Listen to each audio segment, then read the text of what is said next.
Previous days we discussed the topic, the Castaway, its textual questions and activities we discussed. In this video, we discussed its remaining activities. Let us start. പ്രിയപ്പെട്ട വിദ്യാർത്ഥികളെ, കഴിഞ്ഞ ദിവസം നമ്മൾ castaway എന്നുള്ള പാഠഭാഗം ചർച്ച ചെയ്തു. അതോടൊപ്പം തന്നെ അതിൻ്റെ ചോദ്യോത്തരങ്ങളും ചില പ്രവർത്തനങ്ങളും ചർച്ച ചെയ്തു. ഇന്ന് അതിൻ്റെ ബാക്കി ഭാഗത്തേക്കാണ് നമ്മൾ പോകുന്നത്. ആ വീഡിയോ ക്ലാസ്സിലേക്ക് എല്ലാവർക്കും സ്വാഗതം. നമുക്ക് തുടങ്ങാം. Activity 1. In the story, we can see that Vanga's earlier life in the village is in sharp contrast with his present life in Moscow. കഴിഞ്ഞകാല ജീവിതവും ഇപ്പോഴത്തെ ജീവിതവും വങ്കയുടെ ജീവിതത്തിൽ ഇവിടെ അവതരിപ്പിക്കുന്നുണ്ട്. Pick out sentences from the story describing the past and the present life of Vanga and complete the table given. താഴെ കൊടുത്തിരിക്കുന്ന table പൂർത്തീകരിക്കുക. കഴിഞ്ഞകാല ജീവിതവും ഇപ്പോഴത്തെ ജീവിതവും എങ്ങനെയാണെന്നുള്ളത് വേറിട്ട് നിൽക്കുന്നത്. ആ രണ്ട് ജീവിതവും ഇപ്പോഴെങ്ങനെയാണെന്നുള്ളത് ഈ ടേബിളിൽ കൊടുത്തിരിക്കുന്ന പോലെ പൂർത്തീകരിച്ചെഴുതുക. Past life, then present life. 2 columns are there. Example is there. Past life, he remembered his grandfather going to get a Christmas tree. മുത്തച്ഛനോടൊപ്പം പോയിട്ട് ക്രിസ്മസ് ട്രീ മുറിക്കുന്നതായിട്ടുള്ള കാര്യങ്ങൾ ഓർക്കുന്നുണ്ട്. That is past life. Then other thing, grandfather would drag the tree to the big house and they could start decorating it. അങ്ങനെ വെട്ടിയ മരങ്ങൾ അദ്ദേഹം വലിച്ചിഴച്ച് വലിയ വീടുകളിലേക്ക് കൊണ്ടുവരികയും ആ മരങ്ങൾ അലങ്കരിക്കുകയും ചെയ്യുന്നു. Another past life situation. Next one, Olga Ignateva used to give Vanga sweets. നമ്മുടെ ഓൾഗ ഇഗ്നറ്റേവ് മധുരപലഹാരങ്ങൾ നൽകുന്നുണ്ട്. That is the past life. Okay. Then present life, I am writing a letter to you. ഞാൻ നിങ്ങൾക്കൊരു കത്ത് എഴുതുകയാണ്. ഇപ്പോൾ നടക്കുന്ന കാര്യമാണ്. Come on, the master beats me with the first thing. അദ്ദേഹം എന്നെ എന്ത് ചെയ്യാറുണ്ട്? ശിക്ഷിക്കാറുണ്ട്. There is nothing to eat. അവിടെ ഒന്നും കഴിക്കാനുള്ള എന്ന് കണ്ടെത്തുന്നുണ്ട്. That is present life. The boys don't go about with stars at Christmas and they don't let you sing in church. Underline the words that helped you to classify the events as past and present. ഏതൊക്കെയാണ് കഴിഞ്ഞ കാലത്ത് ചെയ്യാത്ത കാര്യങ്ങൾ, ചെയ്ത കാര്യങ്ങൾ ഏതൊക്കെയാണെന്നുള്ളത് അത് underline ചെയ്യുക. അപ്പോൾ നമ്മൾ എഴുതിയ ഈ കോളത്തിൽ വുഡ് ഡ്രാഗ് ദ ട്രീ എന്നുള്ളത്, then would start decorating it, used to give, am writing, then beats, first to think, okay, finds, അതുപോലെ don't go about with his stars, then don't let you, ഇതൊക്കെ എന്താണ് present സൂചിപ്പിക്കുന്നത്. 2. read the following sentences from the story Vanga എന്ന കഥയിലെ സെന്റൻസുകൾ വായിക്കുക. The letter was wrapped in an envelope. Vanga was cruelly beaten with the stir up strap. കണ്ടു. Discuss who performs the action in each of these sentences. ഈ രണ്ട് വാക്യങ്ങളും ആരാണ് ഇവിടെ പ്രവർത്തിക്കുന്നത്? Why is in the doer of the action mentioned? പ്രവൃത്തി ചെയ്യുന്ന ആളെ എന്തുകൊണ്ടാണ് ഇവിടെ മെൻഷൻ ചെയ്യാത്തത്? These sentences emphasize the action rather than the agent, mainly for dramatic effect. ഇത്തരത്തിൽ പ്രധാനപ്പെട്ട ഒരു ആക്ഷൻ ചെയ്യുന്ന ആളെ പ്രത്യേകം ഊന്നി പറയുന്നുണ്ട്. പ്രത്യേകിച്ച് ഡ്രാമാറ്റിക് എഫക്റ്റ് കിട്ടാൻ വേണ്ടി പറയുന്നത്. It is not always necessary to mention the agent, especially if the agent is known from the context or unknown or unimportant. പ്രധാനപ്പെട്ടതല്ലാത്ത, അറിയപ്പെടാത്ത, കോണ്ടെക്സ്റ്റിലില്ലാത്ത ഈ കാര്യത്തെ ഇത്തരത്തിൽ നമുക്ക് കാണുവാൻ പറ്റും ഈ സെൻറ്റൻസുകളിൽ. ഓക്കെ. അപ്പോൾ ഇതിൽ പറയുന്ന letter was wrapped in an envelope എന്നുള്ളതും Vanka was cruelly beaten with the stirrup strap എന്ന് പറയുന്നുണ്ട്. ഈ സെൻറ്റൻസുകളിൽ ആക്ഷൻ ചെയ്യുന്ന വ്യക്തി അല്ലേ എന്നൊന്നും പറയുന്നില്ല. ഓക്കെ, അത് ഇൻഡയറക്റ്റായിട്ട് കൊടുത്തിരിക്കുകയാണ്. Read the following sentences. Naveen wrote the letter. The letter was written by Naveen. He washes the clothes. The clothes are washed by him. Discuss. Are the sentences the same in each set? രണ്ട് സെറ്റിലും ഒരേ രീതിയിലാണോ സെൻറ്റൻസുകൾ ഉള്ളത്? No, അല്ല. What difference do you notice? Subject ഒബ്ജക്റ്റായി, object സബ്ജക്റ്റായി, ഒബ്ജക്റ്റിനനുസരിച്ചുള്ള വെർബുകൾ ചേർത്തു, പിന്നെ ഏജൻറ്റ് ബൈ ചേർത്തു, സബ്ജക്റ്റിനെ ഒബ്ജക്റ്റാക്കി എഴുതി. ഈ ഡിഫറൻസ് നമ്മൾ കാണുന്നുണ്ട്. What changes occur to the first sentence when it changed into passive voice? അപ്പോൾ അത് ആക്റ്റീവ് വോയിസും പാസീവ് വോയിസും ആണ്. ആക്റ്റീവ് സെൻറ്റൻസിനെ പാസീവ് വോയിസിലേക്ക് മാറ്റാൻ നമ്മൾ സെൻറ്റൻസിലെ ഒബ്ജക്റ്റിനെ സബ്ജക്റ്റാക്കി എഴുതാം. ഓക്കെ. അതിനുശേഷം ആ സബ്ജക്റ്റ് എഴുതിയ സബ്ജക്റ്റ് സിംഗുലറാണോ പ്ലൂറലാണോ നോക്കുക. സിംഗിൾ ആണെങ്കിൽ singular form of the verb, plural ആണെങ്കിൽ plural form of the verb. ഇപ്പോൾ ഏകവചനമാണെങ്കിൽ ഏകവചനത്തിനനുസരിച്ചുള്ള വെർബ് ഉപയോഗിക്കുക, ബഹുവചനമാണെങ്കിൽ ബഹുവചനത്തിനനുസരിച്ചുള്ള വെർബ് ഉപയോഗിക്കുക. ഇതാണ് ഒരു റൂള്. പിന്നെ ബൈ ഏജൻറ്റ് ലാസ്റ്റ് സബ്ജക്റ്റിനെ ഒബ്ജക്റ്റാക്കി എഴുതുക. To change a sentence from active voice to passive, the object of the active voice sentence becomes the subject of the passive sentence. തന്നിരിക്കുന്ന ഭാഗത്തിലെ active വോയിസിലെ സെൻറ്റൻസിലെ subject പാസീവിലേക്ക് വരുമ്പോൾ object ആവും. The subject of the sentence in the active voice becomes the agent of passive sentence and is preceded by the preposition by. Passive വോയിസിലേക്ക് മാറ്റുമ്പോൾ തന്നിരിക്കുന്ന സെൻറ്റൻസിലെ subject active വോയിസിൽ നിന്നും passive വോയിസിലേക്ക് മാറ്റുമ്പോൾ അതിനോട് കൂടെ സബ്ജക്റ്റിനെ ചേർത്ത് എഴുതാൻ preposition by ചേർക്കുന്നു. What changes occurred to the verb in the sentence when it was changed into passive voice? ഇപ്പോൾ വെർബ് എന്ത് ചെയ്യുന്നുണ്ട്, മാറുന്നുണ്ട്. ഇപ്പോൾ example, Seema took this photograph yesterday. Subject Seema, active verb took, object this photograph, yesterday complement ആണ്. This photograph was taken by Seema yesterday എന്ന് വന്നിരിക്കുന്നത്. This photograph object നമ്മൾ സബ്ജക്റ്റാക്കി എഴുതി. പിന്നെ ടുക്ക് എന്നുള്ള പാസ്റ്റാണ്, പാസ്റ്റിൻ്റെ ഓക്സ് വെർബുകൾ വാസ് ഓർ വേർ ആണ്. ഇപ്പോൾ സിംഗിൾ ഫോം ആണ്, അപ്പോൾ നമ്മൾ വാസ് ചെയ്തു. ദെൻ ടുക്കിൻ്റെ past participle form V3 form taken ആണ്. ദെൻ പ്രിപ്പോസിഷൻ ബൈ ചേർത്തു, സബ്ജക്റ്റ് സീമയാണ്, സീമ ചേർത്തു. ദെൻ യെസ്റ്റർഡേ കോംപ്ലിമെൻറ്റും ചേർത്തു. ഇത്തരത്തിലാണ് വരുന്നത്. സബ്ജക്റ്റ് വരുന്നുണ്ട്, പാസീവ് വെർബ് വരുന്നുണ്ട്, ഏജൻറ്റ് വരുന്നുണ്ട്, കോംപ്ലിമെൻറ്റ് വരുന്നുണ്ട്.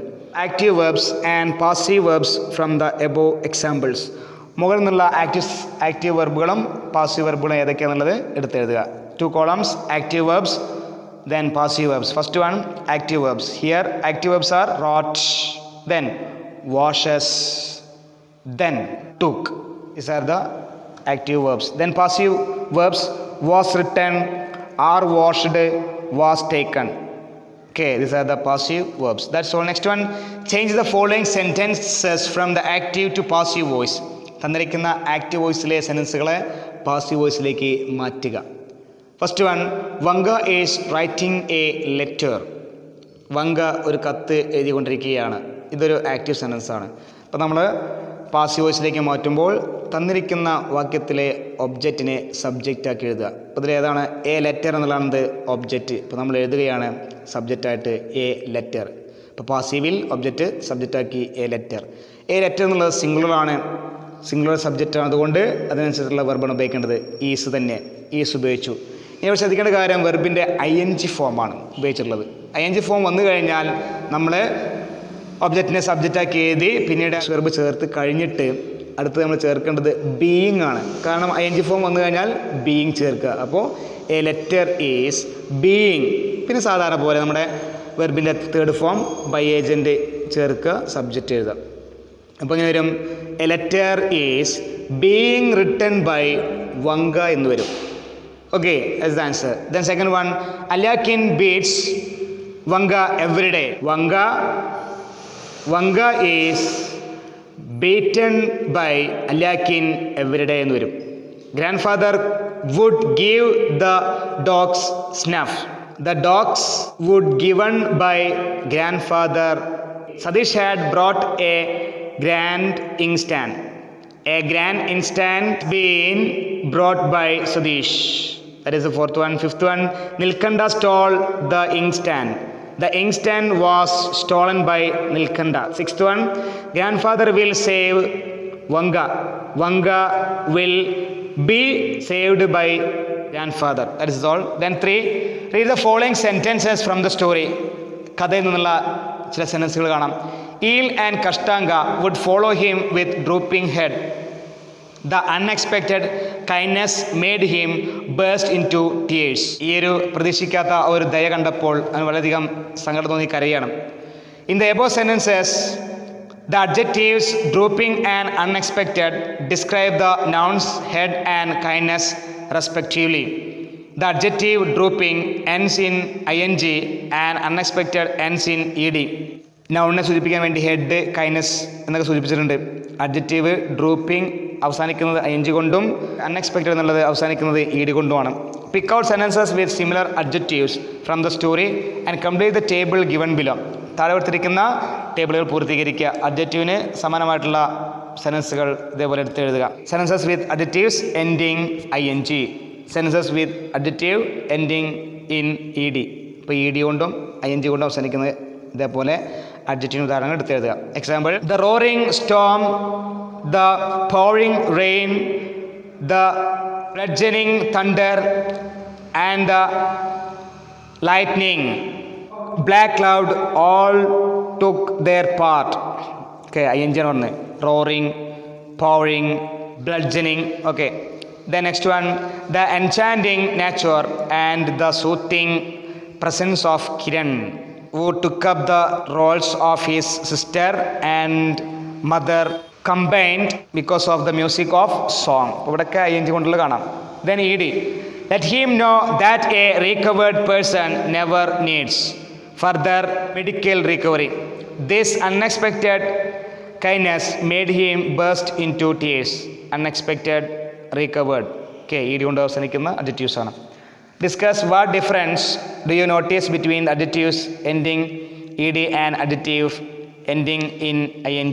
ing കൊണ്ട് ed കൊണ്ട് അവസാനിക്കുന്ന adjectives സൂചിപ്പിക്കുന്നത് എന്താണ്? ഒന്ന് കണ്ടിന്യൂസും മറ്റൊന്ന് പാസ്റ്റിനെയാണ് സൂചിപ്പിക്കുന്നത്. Okay, that is the third one. Then continue B. Now sit in pairs and construct sentences using the following adjectives. One is given as an example. താഴെ കൊടുത്തിരിക്കുന്ന adjective ഉപയോഗിച്ചുകൊണ്ട് സെൻറ്റൻസുകൾ ഉണ്ടാക്കുക. ഉദാഹരണം കൊടുത്തിട്ടുണ്ട്: interested, interesting. He had interested took on his face. These books contain interesting stories. ഇപ്പോൾ interested, interesting. അപ്പോൾ അതുകൊണ്ടുള്ള adjective കൊണ്ടുള്ള സെൻറ്റൻസുകൾ എഴുതി. Adjectives ending in ed usually describe people's feelings, whereas adjectives ending in ing describes the characteristics of a person or thing. ed കൊണ്ട് അവസാനിക്കുന്നത് വ്യക്തികളുടെ വികാരത്തെയും ing കൊണ്ട് അവസാനിക്കുന്ന adjectives ഒരു വ്യക്തിയുടെ സ്വഭാവത്തെയോ വസ്തുവിനെയോ ഒക്കെയാണ് സൂചിപ്പിക്കുന്നത്. frightened, frightening. അപ്പോൾ ഇതേപോലെ ഫ്രൈറ്റൻഡും ഫ്രൈറ്റനിങ് വെച്ച് എഴുതാം. There was a frightened took on her face. Then ing: to go in a gained wheel is a frightening experience. Then thrilled and thrilling. She come out with a thrilled smile. It was a thrilling finish. Then tired and tiring. He walked with tired feet. It was a tiring journey. Bored, boring. He listened the speech with a bored expression. It was a boring speech. Shocked, shocking. Hearing the news, we stood in shocked silence. It was a piece of shocking news. That's all. Then fourth one: sentence pattern is just another way to talk about the way sentence is put together. The order of the elements in the sentence construction. Identify the pattern of these sentences. Okay, John left. Okay, all this: John left, John is tall, John made Jane angry, John put the bag down, John kissed Jane, John gave Jane a present, John sat up. All these sentences have different patterns. SVO, subject plus verb ആണ് first one. SVO ആണ് second one. SVOC, subject verb complement ആണ് third one. Then subject plus verb plus object ആണ് yes fourth one. Then subject plus verb plus object plus complement ആണ് yes fifth one. Then subject plus verb plus adverbial ആണ് sixth one. Then last one, subject plus verb plus object plus adverbial. These are the 7 basic patterns or clauses pattern in English. Okay, ഇത്തരത്തിലുള്ള 7 പാറ്റേണുകളാണ് ഇംഗ്ലീഷിൽ സാധാരണയായിട്ട് കണ്ടുവരുന്നത്. Exercise: identify the sentence pattern of the following sentences. He bought his girlfriend a ring. Here subject plus verb, object and object. SVOO. Second one, she sings and dances. Here subject and verb. Third one, she made the problem complicated. Subject, verb, object and complement. Fourth one, she goes to school. Subject, verb and adverbial. Fifth one, John and Mary are swimming. Subject plus verb. Okay, next one. He bought me a cup of tea. Here, subject plus verb plus object. The company has been very successful. Subject plus verb, then complement. They are in clause. Subject, verb, complement. He is brave. Subject, verb, complement. I called my dog Dodo. Subject, verb, object, complement. Now construct sentences according to the 7 basic sentence patterns. ഇനി നിങ്ങളുടെ സ്വന്തം വാക്യത്തിൽ ഇതേപോലെ ഈ 7 sentence pattern ഉപയോഗിച്ചുകൊണ്ട് നിങ്ങളുടെ സ്വന്തം വാക്യത്തിൽ സെൻറ്റൻസുകൾ ഉണ്ടാക്കുക. Okay. Then fifth one, let's analyze the following sentences. Pick out NP, VP, prepositional phrase, adverbial phrase, adjectival phrase, etc. തന്നിരിക്കുന്ന വാക്യത്തിൽ നിന്നും നോൺ ഫ്രേസിനും verbal phrase, prepositional phrase, adjectival phrase, adverbial phrase എന്നിവയ്ക്ക് ഉദാഹരണങ്ങൾ എടുത്തെഴുതുക. ഏതൊക്കെയാണെന്നുള്ളത് അത് എടുത്തെഴുതുക. Identify the constants of each phrase. The poor boy Vanga was cruelly beaten by his master. Here, the poor boy Vanga is the NP, was cruelly beaten, that is VP or adverbial phrase, by his master is prepositional phrase. Second one, his grandfather Constant Macorish was an old man of 65. Grandfather Constant Macorish is a NP, was is VP, and old man is NP, of 65 is prepositional phrase. Third one, the beautiful Christmas tree in front of the house came to his memory. The beautiful Christmas tree, NP, in front of the house, prepositional phrase, came, VP, to his memory, prepositional phrase. Fourth one, Vanga dropped the letter into the slit of the letter box. Vanga NP, dropped VP, the letter is NP, into the slit is prepositional phrase. Of the letter box, again prepositional phrase. Last one, young boys sold fishing hooks that can hold a fish weighing 30 pounds. NP is young boys, sold VP. Fishing hooks is NP, that can hold a fish weighing 30 pounds is relative clause. Let's edit. The following summary of the story written by a student of Standard 10. There are some errors in it which are underlined. Edit the passage and rewrite it. നിങ്ങളെപ്പോലെ 10ാം ക്ലാസ്സിൽ പഠിക്കുന്ന ഒരു കുട്ടിയുടെ സമ്മറിയാണ് താഴെ കൊടുത്തുള്ളത്. ആ സമ്മറിയിൽ തെറ്റുകളുണ്ട്, അത് തിരുത്തി എഴുതുക. Vanga is an unhappy orphan who has been apprenticed to the shoemaker. Who has, single, okay, has ആണ് ചേർക്കേണ്ടത്. On Christmas Eve, where his master and the others are at church. അവിടെ ടൈമാണ് ക്രിസ്മസ് ഈവ്. ഇപ്പോൾ അവിടെ വേറല്ല, വെന്നാണ് റിലേറ്റീവ് പ്രൊനൗൺ ക്ലോസ് വരേണ്ടത്.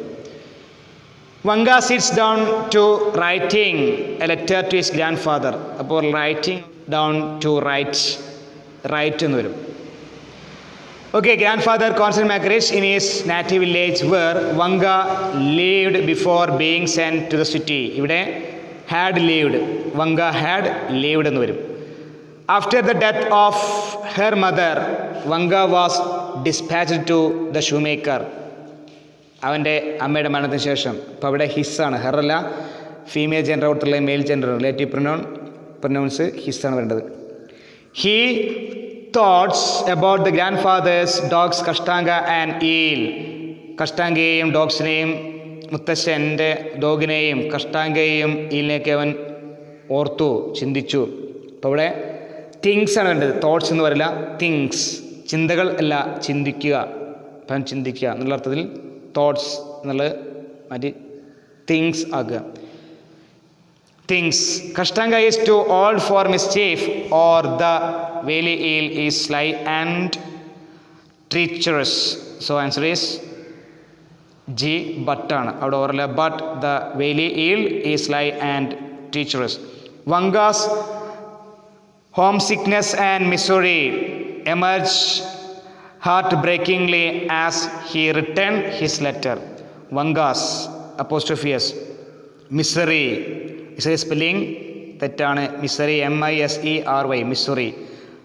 heartbreakingly as he returned his letter. അപ്പോൾ ഇവിടെ വേണ്ടത് ഹിസ് ലെറ്റർ എന്ന് വേണ്ടത്. With this activity, the all topics and activities are over. We can wind up here. Have a nice day. Thank you.